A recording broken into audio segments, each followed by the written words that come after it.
They have already killed 60,000.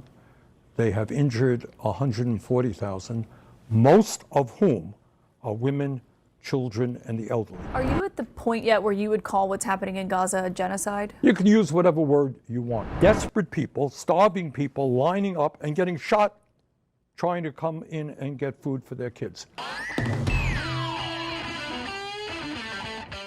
We have a few clips of Bernie Sanders speaking to Caitlin Collins about the genocide and starvation going on in Gaza and how Trump is now complicit in it. So leave us a like on the video if you can. It helps us out a ton. It makes or breaks which videos get the views. And let's hop right into the discussion. When you hear the Israeli prime minister saying there's no starvation happening in Gaza, what, do you believe he's lying?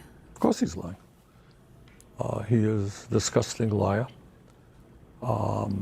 Israel had a right to defend itself from the terrible Hamas attack. But I think everybody understands that in the last 2.5 years, they've been waging a brutal, horrific, almost unprecedented type of war, not just against Hamas, but against the Palestinian people. So you got an area, territory there of 2.2 million people. They have already killed 60,000. They have injured 140,000. Most of whom are women, children, and the elderly. They have virtually completely destroyed the entire infrastructure of Gaza, virtually all of the schools, the healthcare system, over 70% of the housing, the water system. This is clearly enough already. I mean, it was months ago for us to withhold aid from Israel. It's in violation of the Leahy Law, which prohibits us from arming a country engaging in war crimes. The person who created the Leahy Law had said that they were violating it months ago. By the way, we should be absolutely leveraging the Iron Dome to force Israel to stop its genocidal actions. Point blank, period. There shouldn't be any controversy about this. Unfortunately, our president is bought and paid for on the issue. MAGA wants this kind of thing to happen to brown people, so no progress is probably going to be made the next 4 years. You could thank the Adelsons largely for the start of it. It's not only just him ignoring what's happening, he's helping them preemptively bomb other countries. That's against international law. He's offering US troops to annex Gaza. Annexing land is against international law. He's making it clear he would support Israel in doing so and burning 500 metric tons of food while children in Palestine are starving. But yeah, he definitely cares and he's definitely anti-war, guys. There is starvation there. You can't fake that. But when he was asked about new food centers that he wants to establish in Gaza, he said we're going to be, quote, dealing with Israel. And we think they can do a good job of it. Do you think the history indicates that they can't? The only people who are able to do it are various United Nations organizations and other humanitarian organizations that did get food into areas where it is difficult to do that.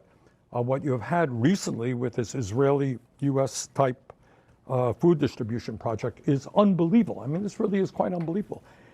Desperate people, starving people, lining up and getting shot, trying to come in and get food for their kids.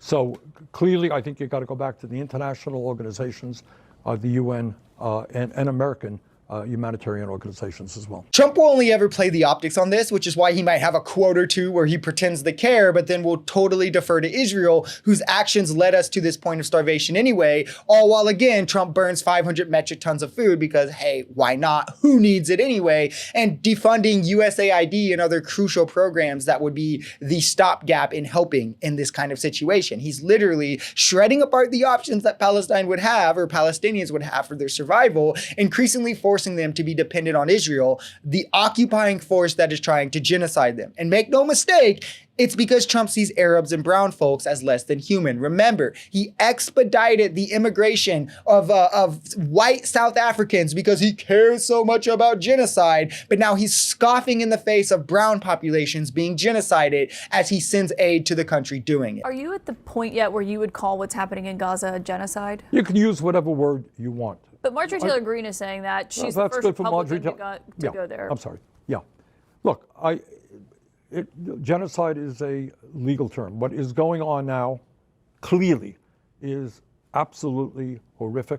60,000 people dead and 140,000 who have been wounded. But the important point is not what you call it. It is horror. And I think the whole world knows that. The answer is, what the hell do we do about it? Should the United States taxpayer, should your taxpayer dollars go to support a government that is doing it? That is the most important issue.